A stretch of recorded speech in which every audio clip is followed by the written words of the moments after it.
Hi folks, Dick Fairburn here. This is going to be a first for me. I'm going to interview someone for the video that you're going to watch today. And Richard Heinie, he makes Heinie pistol sights. He's been a custom 1911 builder for another number of years. This is the custom 10mm he had built. I'm looking at his serial number under the slide safety here. This is number 492. So he has built in the vicinity of 500 ground up pistol builds. And we'll show you a video clip. One that he did in the early 80s ended up as kind of the co-star of an episode of Miami Vice. And we'll show you some clip about that. That pistol is going to be on sale. By the time you see this interview, that sale may be over. They're predicting at Rock Island auction that it will probably go in the $9,000 to $14,000 or $15,000 range. So here's an interview with my friend Dick. We've known each other for 50 years. He's 81 years old. I think he's doing pretty well for 81. He's had a couple of health issues. So we're going to talk about his sights. We're going to talk about his partnership with Nighthawk Custom pistols. They have a line of Heinie pistols that he has taught them to build those pistols the way he wants them done. And he has some kind of unique ways that he accurizes these pistols to make them, I think, as accurate as anybody's work, but super reliable as well. Started off as a part-time cop. As far as he's concerned, it's got to work first, and then accuracy and everything else will come second.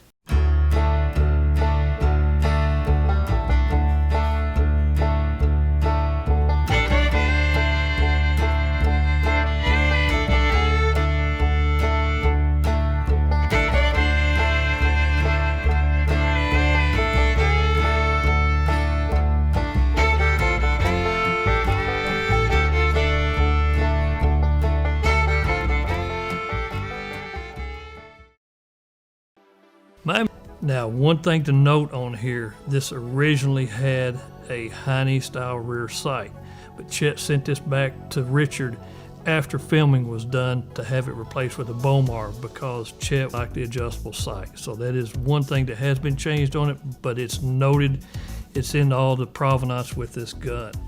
Now also, the mainspring housing. What Richard did on these, he would take an arched mainspring and mill that down.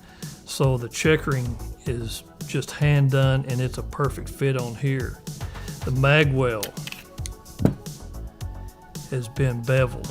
I mean, this is a performance gun left and right. Now, the main thing here is the barrel. You can see it's a bull style barrel that's flared up here in the comp or right here on the end. Richard machined that out, and I mean, this is a beautiful built gun. These are hand done one at a time. I mean, this is probably one of the coolest 1911s I've held. Not because it was in the show, but the amount of work that Richard done to these guns. Tell us the Miami Vice gun story, because I'm going to show them a clip of it. It's up for sale right now while we're filming this. It's up for sale on Rock Island. Okay, that was mine, that I built it for myself, and took it to second chance. Anyway, I was shooting a gun up there and did pretty well with it. And there was a guy from Virginia that was there and come up and started looking at it and everything. And he said, "Do you want to sell that gun?" And I said, "No, not really, but yeah, it's for sale." So anyway, we had a deal and he bought it. And he asked if I would take the sight and put a Bomar on it instead of that was mine. Mm-hmm. And I said, okay, so I take it home to do that. And I just had the gun, starting to get it ready to do that, and I get a call from this guy in Miami. And he says, "Do you have any cool guns laying around that you'd like to use for a little bit for a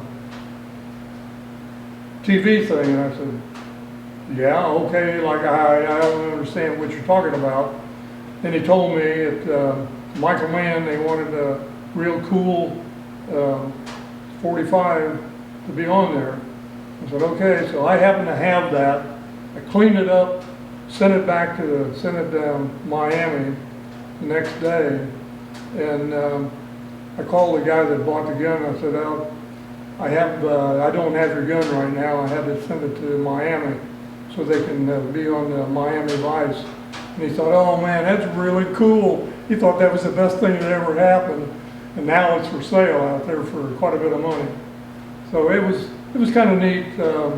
My wife and I went there afterwards and kind of watched what they did and how they did it, and learned a lot of stuff that I had a lot of short people that looked like they were tall that were there. Why don't you just kind of tell us a little bit of your growing up story and how you got into gunsmithing? Well, this is kind of, I was raised on a farm. Of course, when you're on the farm, you learn how to shoot with a shotgun and once in a while with a 22. And I had bought a 22 when I was real young for like $20 from a guy, and it was a Noble. And I shot that thing, and I shot it and shot it and shot it, and that's the first gun I ever learned how to work on guns, because it didn't work most of the time. So I learned to keep it running. So anyway, once I got a little bit older, I was started working part-time on weekends with a police department or a sheriff department, and for weekends we'd work Friday night, Saturday night, and the deal then was everybody carried a J-frame. That was the cool thing. You had a little bitty pistol. Didn't take long for me to figure it out that I couldn't hit anything with that anymore. So I bought a Smith & Wesson 15 and started working on that. I didn't like what it was, the way it worked, so I did a lot of the work on it myself. I learned, went to Gil Herbert at that time. We got to know him real well. I'd go up there and buy parts and everything and go, and I'd work on it until I'd get it the way I wanted it. And at that time, a Model 19 was almost impossible. You couldn't find it. And I happened to find a state trooper that had one, and he had sold it to somebody else. So I went and I found this guy that had it, and I ended up buying, I traded that 15 for a Model 19. And I carried that 19 for a long time on weekends until I finally decided to start carrying a 1911. I carried a 45 Gold Cup. And that's from that time on, found out that they didn't work. Not unless you had ball and they were fine. If you wanted anything else, the guns didn't work. So I started working on it to make it work for everything that I had. And it's just been, from then on, it's been more and more and more and more. And as we got into that, the department got more people, and as more people, one of the guys there decided he wanted a 45, so I did a commander for him. And if you look and see, if you can find it, of the second American handgunner, there was a one half piece in there, half paper, of the guns that they had, this guy and somebody else had sent to them about my pistols.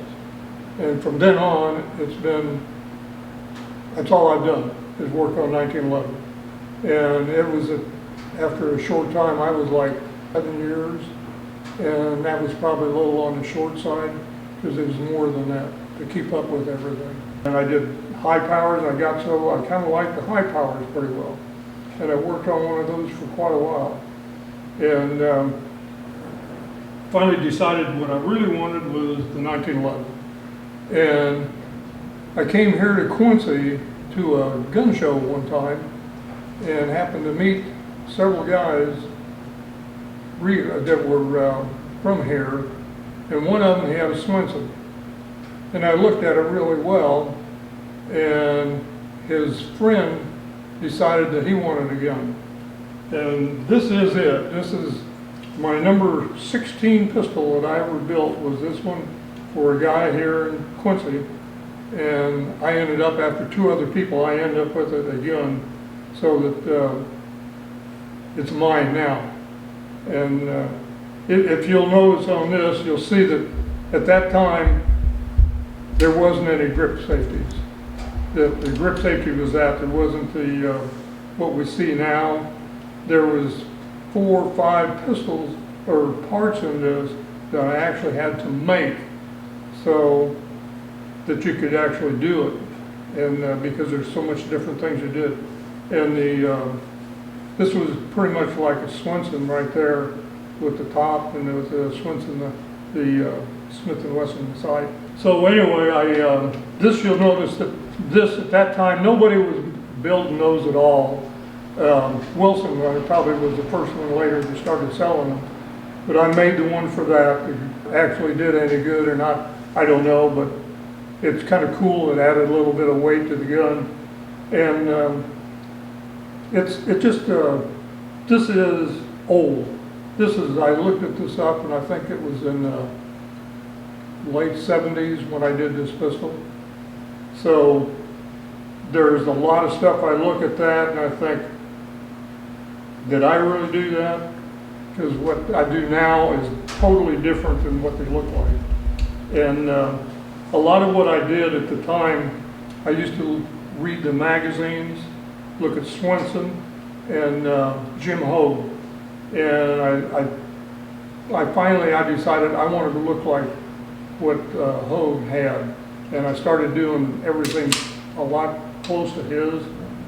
And as far as the checkering, the later ones will look a lot like what Hogue did. Basically, you do all the work, don't you? Yeah, I do. I do all the work myself. I had a short time, I had a young kid that was good, but he's no longer here. The only other one here is Sarah, that she takes care of all, make sure I do what I'm supposed to do, and she sells the sights. IPSC was really good going because, well, Dick and I both were part of the members of a club, the first one on our side of the Mississippi, and it's still, as of today, it's still there. But anyway, there was this was a pistol that was mine to start with. It was 24, is number 9 or 24, and it was a 5-inch gun I used for a long time. And then when everybody wanted comps, I really didn't do them because I didn't have time. I was too busy with other stuff. I had a couple of them done by somebody else, and they broke off. The comp would break off of the barrel. And so I decided I got to do this on my own. So I actually put a sleeve on those. I made a cone so it didn't come apart. And then later I found out that Hibbard had a barrel one day when I was there, and it was a big full barrel. And that was my first one that I ever did with a single, all with no cone on it. So anyway, once I figured that out, I talked a lot with Irv Stone, and used to buy the barrels from him and cut them down that I wanted it to be. And I have to look up the date on this, but when I redid this, when I put the comp on there, it was for a long time. But you'll notice that is like the Miami Vice was the same way. It had the cone on it. This was the beginning of the beaver tails. This is Jim Hogue, and people will say, "Oh, look at that gap." Well, they were either cast or something, and one side was not the same as the other. So you had to do a lot of work to get it without a gap, but it still was there. But in this one, I started looking at where the checkering starts to look better what I was doing at that time. As the comps got better and better and better, and this is one of the last comps that I did, and it's not, the gun itself is okay for today, but you won't see anybody with a great big dot on it anymore. You see these little bitty dots This one is for the 38 Super, and I shot this for a long time, and with 38 Super and with the comp that I made, it worked. It actually would keep from jumping around like you thought it would. I came up with a little thing to put on it to pull a slide. I ended up, EGW now has that. I had sold that to George when I didn't do them anymore. The other thing that you won't find is fluting on the barrels. I started putting flutes on it to get some of the weight out of it so the gun would run faster than what it did. When you put all that weight on there, they start running slow. And this helped a lot of the weight get rid of it. I'm going to show them a copy of it's American Handgunner cover with you shooting. You got some brass hanging in the air. And didn't you get some criticism? They claimed it was a dummy shot because no comp gun could run that fast. Yeah, the guy that did that, he used to put a camera down range and just had to shoot and shoot and shoot and shoot and shoot. And you can see that one that's on the handgunner, there's cases in the air, and because you could actually get it would run that way, and you could shoot fast with it, very fast, faster than a lot of the other comps that were out there at the time. We started getting into 38 Supers, 9mm, and there was very little 9mm guns used at all. And 38 Super was, Rob Latham went to the one year with a 38 Super at the Nationals, and from then on everybody had to have 38 Super. So this was a gun that I built for a guy. It was his 38 Super, and then he had a comp put on it, and then wanted a 5-inch gun on it, which I put that on there. Then he decided he wanted something else, so I ended up getting it again. And when I did, I took that 38 Super and I turned it into 9mm also. So it's got 38 Super and 9mm barrels for this gun right now, anytime you want to do it. All you have to do is switch the barrel and springs and you're ready to go. I mentioned on my caliber video in this series that Jeff Cooper, I believe in '79, he had an article, the Super Cooper 9mm. He was trying to hot rod the 38 Super and found out that it was a real poor case design, so it would blow out over the feed ramp, which would normally blow the magazine out and split the grips and just pretty much a bad scene. But you know, the 1911 takes that. When it happens with a Glock, when you have a blowout like that, it generally will blow a hole in the frame and wreck the pistol. But George Nanti was a retired Army ordnance guy, and he told Jeff Cooper, he said, cut 223 rifle brass. It's super strong over the ramp, and you can hot rod the heck out of it. So he built a lightweight Commander, had Irv Stone, Barstow barrels. He made a 6.5-inch barrel, so it stuck out the front of the slide quite a ways. And with those 223 cases, he was getting 90 grain hollow points up to 2,000 feet per second. So Dick and I thought that was one of the greatest ideas we'd ever heard. So I had a 45 lightweight Commander. He got me the 38 Super slide. We got a Barstow barrel. I just went with a standard length Commander and started cutting that 223 brass. And I was getting some screaming velocities as well. And I started using some Winchester shotgun powders to get more case volume with the ball powder. And they'd never really been published for load data, so I wrote that up, and Handloader magazine published that. And I was out in Wyoming, and I remember Dick called me one time. Some guy had written an article and claimed to be, you know, the guy that got IPSC started on 38 Super, and he goes, no, goddammit, you were. And so he was going to write an article and say, no, that came from that Super 9 article that we did with Handloader a long time ago. And I've since had him fit a 9mm barrel, so as I showed you, that pistol now with swapping slides and barrels, I can go 45, 38 Super, or 9mm. Okay, let's talk about your partnership working with Nighthawk Customs. Okay, this back when I was turned to be about 65, I decided it's time to retire. And I told everybody I was going to retire. Of course, it never happened. And anyway, Dick Metcalf was close by, Passa, and he had sent me up to my house, or up to my shop, 4 pistols that came from Nighthawk. And to remind folks, Dick Metcalf was a big writer for Shooting Times at the time. And Nighthawk was fairly new. They were just starting. Anyway, he sent these guns and he says, take these, go shoot them, see what they do, let me know. And he got a whole bunch of ammo and gave me the ammo and everything. And one was a 45, and they supposedly it would run and run and run and run, which it didn't. And they had another one that they did was a 357 SIG in it. And this other thing, a friend of mine that was a police officer, him and I were shooting these, and the 357 SIG that he was shooting, it came apart and a piece went back and hit him on his cheek. And anyway, we only did the 2 pistols is all we worked on. And I took the stuff and I wrote it all down and gave it to Dick and told him. And he took them to Nighthawk and at the SHOT Show and give them to him and told him, you got a little bit of problem here, you need to find out what to do with some of this.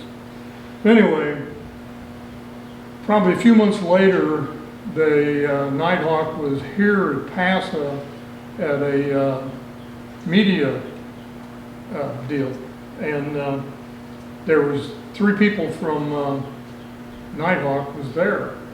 And one was Mark Stone, and I think Jeff Phillips at that time. Anyway, I couldn't wait to shoot those guns to see if they'd work.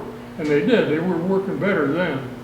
And so anyway, we talked quite a bit about those for a couple of days. And after they got back home, I got a call, and Mark says, how would you like to start coming down here and work with us?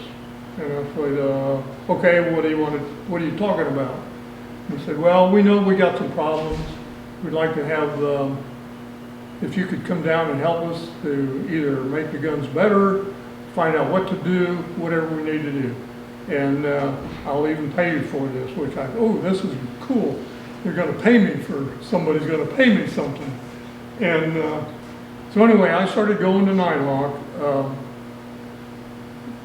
Once a month I would go down there and I would take what they had, and if there was anything that wasn't working, and I would spend about 2 or 3 days figuring out what was wrong with the ones that came back that didn't work and how to fix them and have the guys know what to do.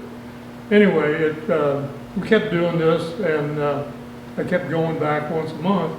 And I was talking to him, I said, you guys need to start doing a 9mm, because nobody was doing a 9mm at that time. It was practically not hurting anybody. And anyway, Mark says, are you sure? He says, everybody wants a 45. And I said, listen to me. There's women now that like to shoot. And a 9mm would work good for them, and better would be a commander. And he said, no, I don't know, are you sure about that? And I said, okay, I'll build you up one that I'll let you look at it and what we're talking about. So I had a Colt that I had taken in from somewhere, and so I decided to work on this. I pretty much turned it into what turned into be a Lady Hawk. And that was, I started using the scallops on the front, on the back.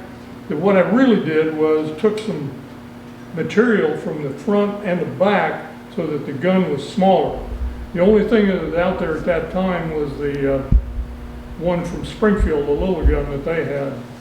And by doing that and put the small grips, I get very close to what Springfield had on their total gun.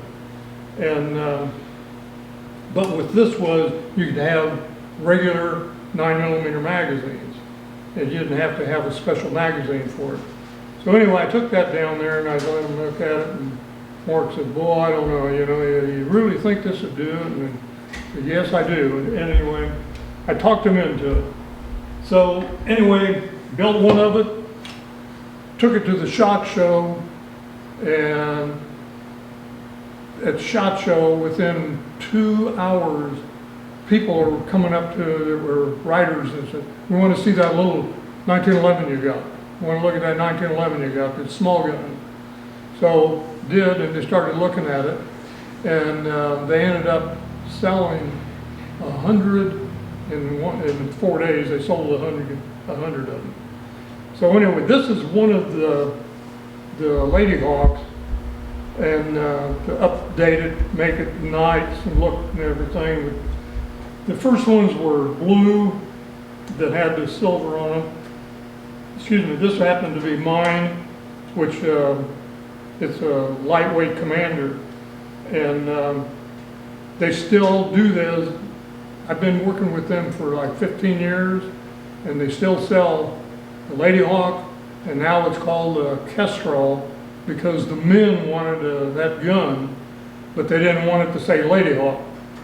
So we came up with this, found that there's a little hawk that's called a Kestrel. So that's why it's called a Kestrel. And they're still selling a lot of them. In fact, they had just sent me a check here recently for over 3 months. I think it was like 29 guns, just that gun just by itself. So there's a lot of them being out there. They're using them.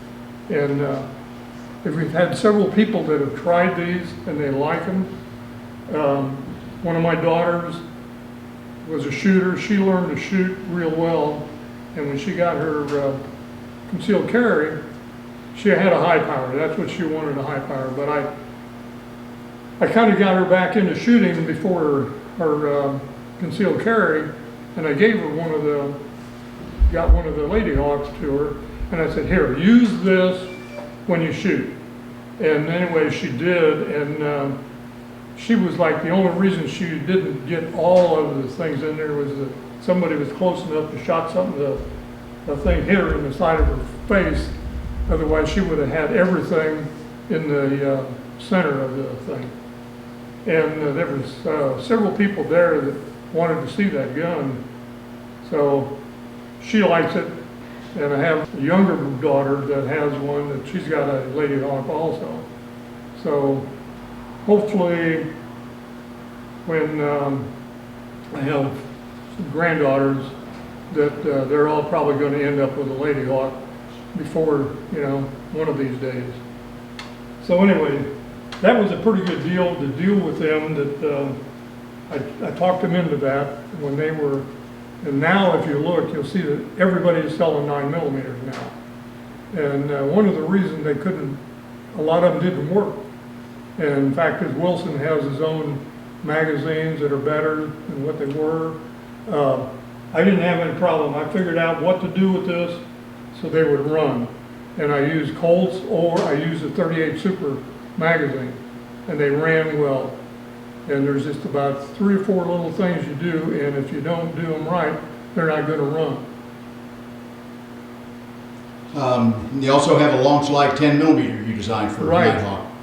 The other thing I was telling them about is the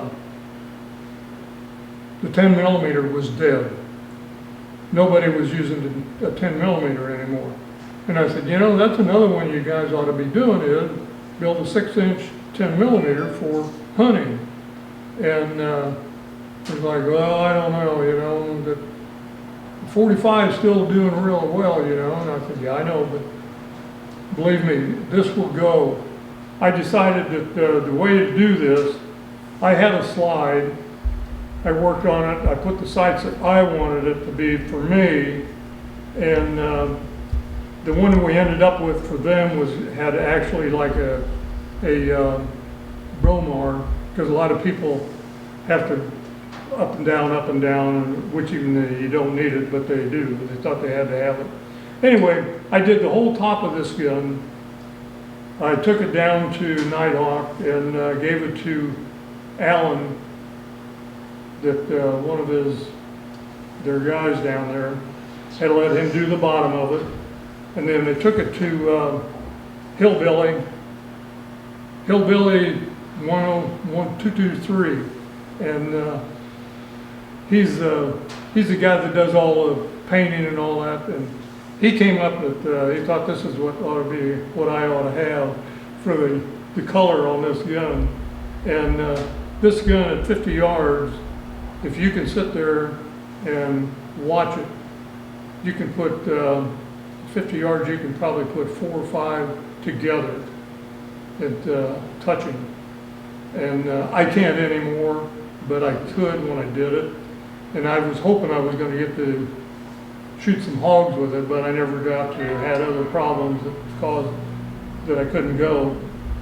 But they're now building this, same as the one at the Heinie, 10 millimeter, and I think they got one of their own, which is a 6-inch 10 millimeter. And if you'll notice that if you start looking around, you'll see that everybody makes a 10 millimeter gun now, all of a sudden. I've mentioned that in Wyoming, I was out there last year at a bear camp, and everybody in camp was packing a 10 millimeter of some variety or another, except a lady who just had a lot of trouble. She's a very small gal, and she had one of the Smith & Wesson EZ 9 millimeter pistols loaded with the buffalo bore, heavy loads. But every single person otherwise was wearing a 10 millimeter pistol. Yeah, there was, I actually had 2 of my own 5-inch gun and a Commander 10 millimeter. And my hands have got to the point where I can't pull the slide back really good with like a Commander for a 10 millimeter. Was that a steel frame Commander? Yeah, they were steel. And I had talked to a guy in Wyoming. I actually sold them to him and sent them to him here just a few months ago. And I think he's already got rid of them since he did. Okay. Because he had a place out there that he sold a lot of 10 millimeter guns to Nighthawk Guns, just for that. My ideal pistol, what I would have, and I have, if there was only one that I could have, that would be it. And I've always liked Commanders. And I found out when I used to carry, when I was sitting in the car, the Commander didn't hit me in my back or anything. And I found out myself the gun that I like to carry the best is a Commander. And this happened to be what I would be ideal right here. And this was I built for a friend of mine, and he was a cop. For 25 years he was a deputy. And one day he brings me a bunch of stuff and he says, I want you to build me a gun, but I want a Commander. And this was a 5-inch gun. And I said, okay. So he had the thing and he had the slide and some of the other stuff. And he said, build me a good gun. And I said, okay. So this is what this is a stainless, and it's a Commander, and this is 9 millimeter. It's a steel frame? Steel frame. Okay.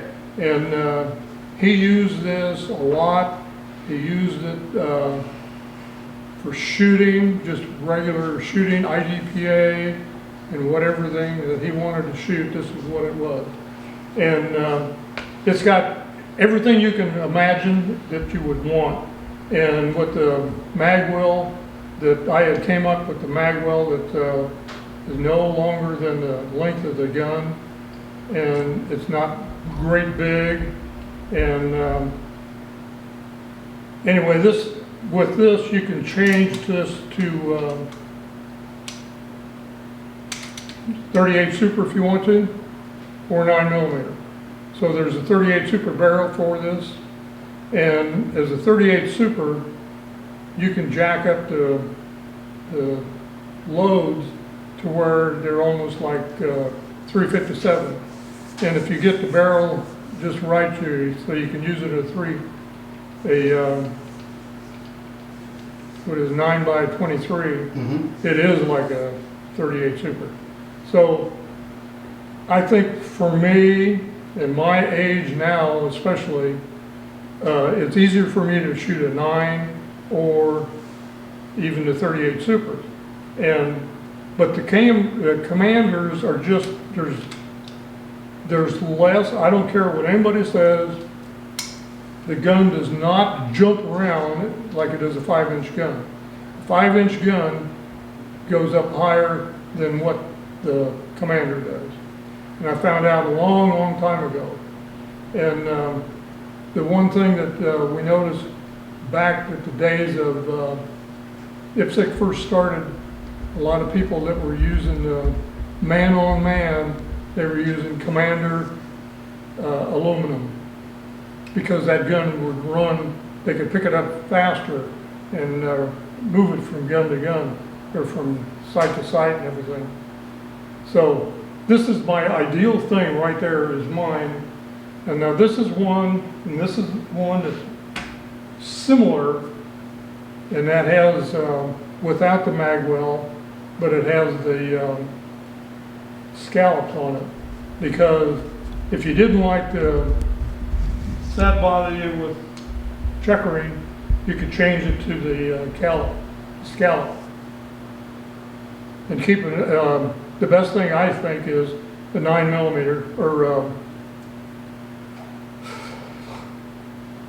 stainless.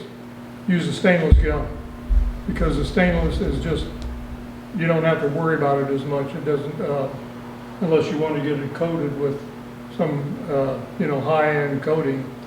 But otherwise, the stainless is the way to do it. Okay. You've been building custom sights for a number of years, and you've gone through, the backward leaning, kind of like a Bomar adjustable, and then you went to the slant, what you call the Slant Pro, which is better for concealed carry. Right. So why don't you talk to us about the evolution of your sights? We started, I decided several years ago, when I was at International Harvester building guns at nighttime, that Bomar sights used to break after using for 45s a lot. And I came up with a similar, not exactly what we used at that time, but it's close. But because they were the first ones that I did, this was not as much radius there, they were more square. And I used those for quite a while, and finally somebody comes along and says, oh, that's no good anymore, and you did something else. So anyway, I changed to what we call the Slant Pro. The original one was like that. You'd have no glare on it, and that's what everybody wanted to use. And of course, with concealed carry, and long time ago, people started talking about that. I came up with this one with the forward, and by putting the serrations in there the way I did, you didn't have any glare that you would normally have with that angle. So I sold those for a long time, and then people started, well, I want to be able to rack my gun with it. And a lot of the people in Afghanistan and all that were talking about it. And so I came up with this one, which was a little of both.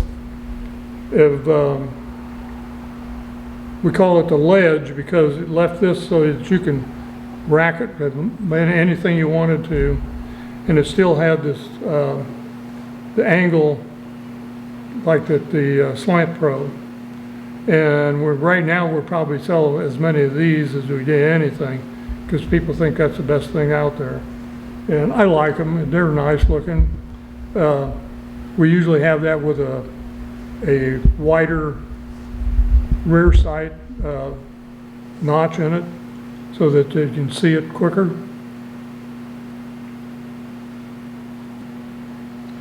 One of the things that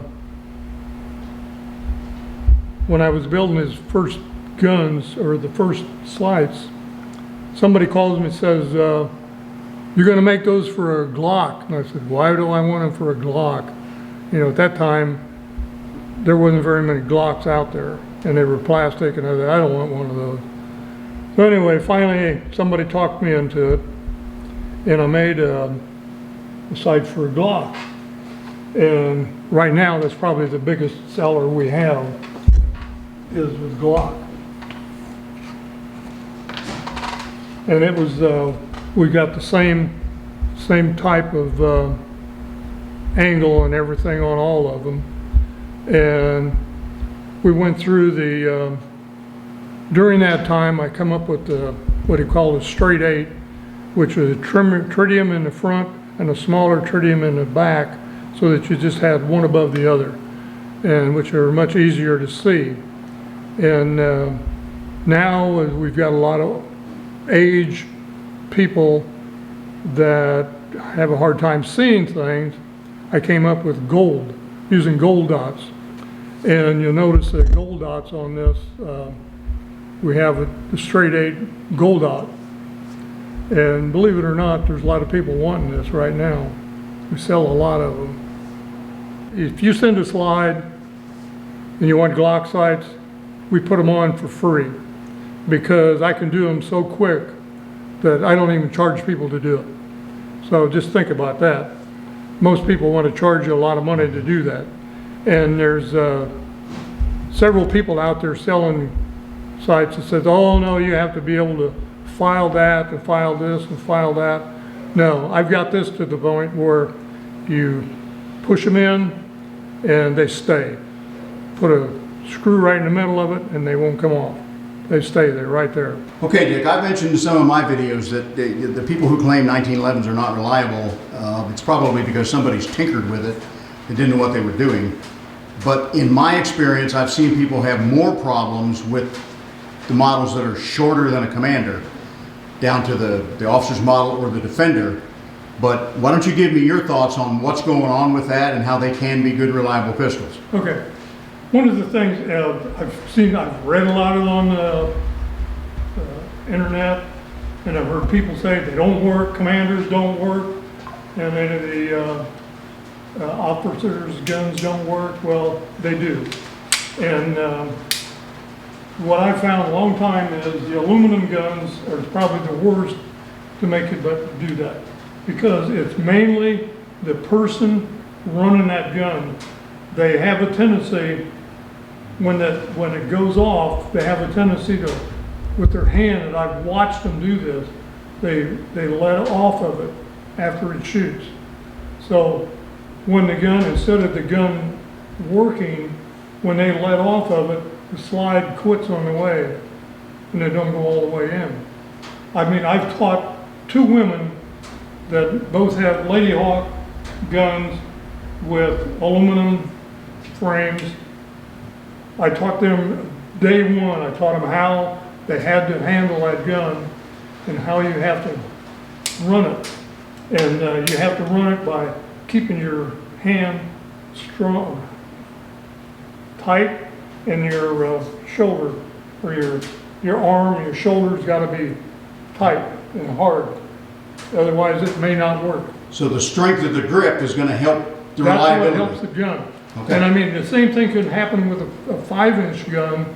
Is people because I watched a 5-inch gun shoot them, and people say, "Well, these don't work." And you watch the guys get over and close and watch them, and they do it, and you see their hand come loose. After they shoot, the hand will start coming loose. And I've taught them. I've taught both of my daughters. They can both shoot well. Sarah works for us. Same way, she can do it, had no problem. Because I've taught them what they have to do with those guns. You got to make sure you got a hold of it. You want to make sure you got a hold of that gun, because it may not run if you let go of it.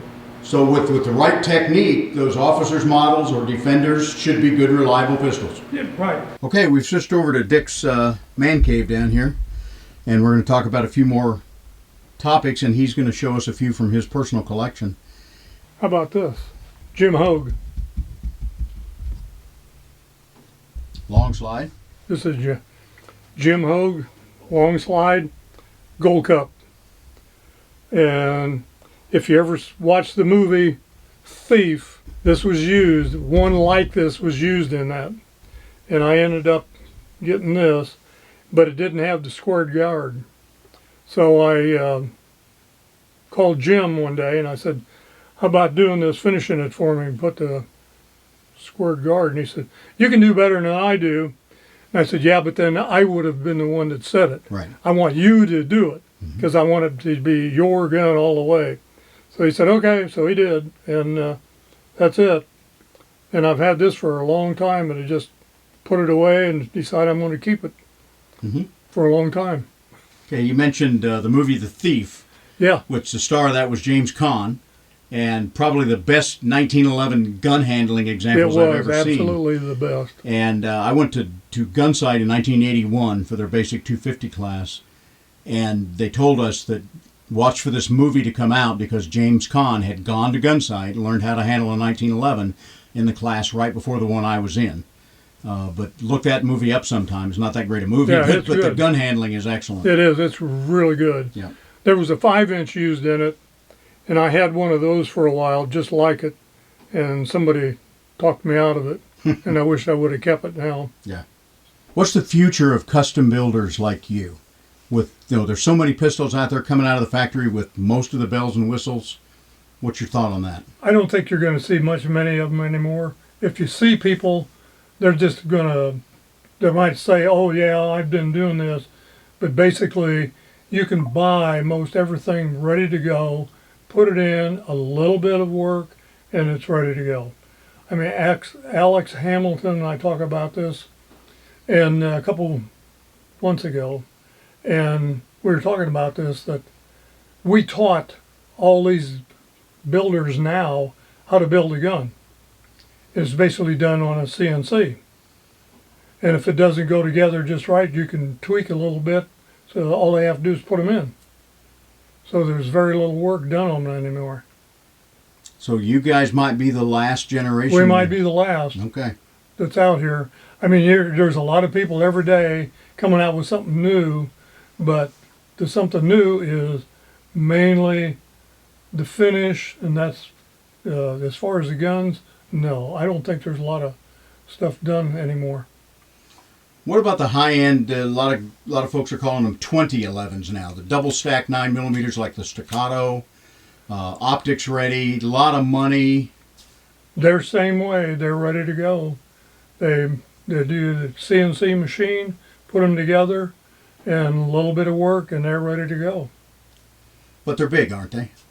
They're fatter, and I mean, if you got small hands like I do, you have to have something smaller. I mean, I shot those for a long time, and it just doesn't fit you as well as a 1911. I mean, there's still going to be people buying 1911s because of the size. Right. And they're easy to shoot. I don't care.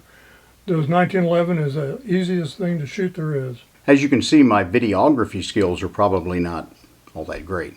Sometimes I was zoomed in when I shouldn't have been. I apologize for the kind of buzz sound in the background. We didn't pick that up when we filmed it, and it's probably coming from some overhead lighting there in his workshop, but I think you can hear it pretty well. I'll tell you that I cut an awful lot of material. I wanted to keep this interview with Dick Heiny under an hour. I probably cut more than 50% of the material. There were some really good stories that pointed to, the learning and evolution process of the 1911s to bring them to where they are, state of the art today. For example, he went into more detail about coned barrels. He mentioned how he initially sleeved barrels to build a comp, but then with the help of Gil Hubbard, he developed some crown barrels. And for those of you that don't know, Gil Hubbard was a small gun shop on its face, but it was a huge wholesale operation in a little town called Knoxville, Illinois. Grew up just 40 miles from there. And at one time, he was the #1 wholesale dealer of Smith & Wesson products and things like that. And Gil was a competitive shooter. He was like, I think, 11 or 12 years running the senior pistol champion at the Camp Perry matches. Just essentially a human machine rest. And he helped Dick get into the process of tuning guns and working on revolvers, that sort. Those cone barrels, Bob Marvel, who I don't really know that much about. I mean, Nighthawk has a kind of a line of Marvel pistols as well. And Dick kind of went in, he said, well, Marvel did some great things with these pistols, but some of the things I did first. And he really did. He was an innovator, and I got to see that firsthand, how a lot of the things that we see in the modern 1911s, he did them first. Or if he didn't do them first, someone else did it first, but it wasn't right, and he ended up doing it better. So it's not just a friendship that I have with him, it's a very high level of professional admiration as well. And I hope that came across. For example, when we did cowboy shooting together, and he tuned up a couple of Ruger Vaqueros for me that were my cowboy revolvers. He tuned up some Colt 1873, some single action armies, and in fact, he figured out how to build a coil spring replacement for one of the key internal parts in the single action army. He developed that with Wolf springs, and Wolf sells that spring to this day. That makes those revolvers more reliable and more easily slicked up for competition. So a lot of handgun innovations that Dick Heiny is responsible for. One last thing that I will tell you is that he mentioned PASA, or PASA Park. That's the Pike Adams Sportsman's Alliance. It's a very large shooting facility just over the line into the next county from where he lives in Quincy, near Barry, Illinois. And a lot of major IPSC competitions have been there for a number of years. The Outdoor Sports Group that has all Guns and Ammo, Shooting Times, all those magazines. They did 1 or 2 media events there every year at that range. So you saw kind of a little mini SHOT Show where companies would come in and promote their stuff to the gun writers. And he was involved in that. And one of the things that Dick did competitively was to create the Single Stack Classic. I'm not sure if it's still being done by USPSA. If it is, it's a ghost of its former self. But Dick brought that up off the ground, and that was where you could only shoot single stack 1911s, and you had to only shoot them from practical carry style holsters. And I shot in a single stack a couple times. Trust me, I was nowhere near the prize table. But Robbie Latham, I think, won almost every single one of them. So I got to rub elbows with some of the finest shooters in the country, and that Single Stack Classic really helped promote the practical side of the 1911s for competition as opposed to the race guns with optics at the time and all that gee whiz stuff. So I hope you've enjoyed this. This is kind of going to wrap up my 1911 series for the time being. We may have more things that come along. The last couple closings, I've mentioned the state of our country and where we're headed for the future, and I've had a lot of comments, and I've had some contacts from people saying, wow, we agree, and what do you think about that? So I've been giving that a lot of thought. I think this summer will tell us a lot what's going to happen in the election. I think the outcome of the election may influence the future of this country. I think this is probably the most important presidential election any of us have ever seen.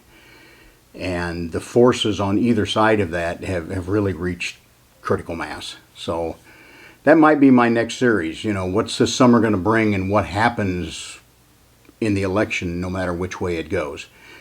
If you're interested in my thoughts on that, and I think I got a couple of perspectives that I haven't seen out there anywhere else, put them in the comments. If you'd like to see my thoughts on where this country's headed in the next few months, please put that in the comments. Folks, thank you for watching. Thank you for subscriptions, comments.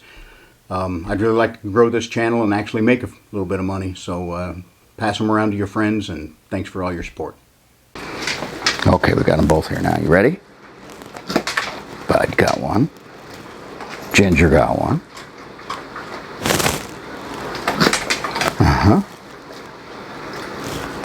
Oh, she missed it. She usually gets them, doesn't she, Bud? Okay, girl, last one. You ready? You ready? Yeah! That's all there is till next time.